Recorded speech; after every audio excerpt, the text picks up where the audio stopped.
25 જૂન 2023 કોંગ્રેસે અગ્નિકાંડ મામલે કરેલા બંધના એલાનને લઈ રાજકોટ શહેર સજ્જડ બંધ રહ્યું.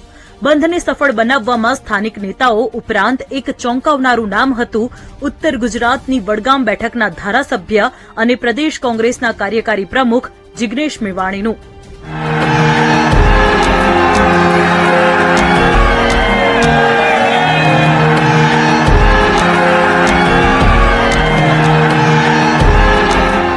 અગ્નિકાંડ બાદ 30 મેથી લઈ 15 જુલાઈ સુધી એમ 1.5 મહિનો જિગ્નેશ મેવાણી રાજકોટમાં રોકાયા.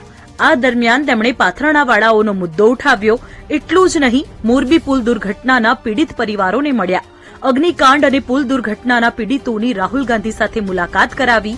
7 થી 9 જૂન અગ્નિકાંડના પીડિતોને ન્યાયની માંગણી સાથે ત્રિકોણબાગ ખાતે ધરણા કર્યા.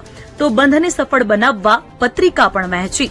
ત્યારે મેવાણીએ સૌરાષ્ટ્રમાં 1.5 મહિનાથી કેમ ડેરા તાણ્યા છે અને શું છે આ પાછળ તેમની સ્ટ્રેટેજી, એ જાણવા અમે જિગ્નેશ મેવાણી સાથે વાત કરી. સ્ટ્રેટેજીનો ભાગ નથી, હું મારી જવાબદારી સમજુ છું. ધારાસભ્ય ના હોઉં તો પણ મારી જે પણ ક્ષમતા છે, જે પણ આવડત છે, મારા જે પણ લડાકુ વૃત્તિ છે, તેનાથી કોઈ માણસના જીવનમાં પરિવર્તન આવતું હોય, કોઈ માણસને મારાથી ફાયદો થતો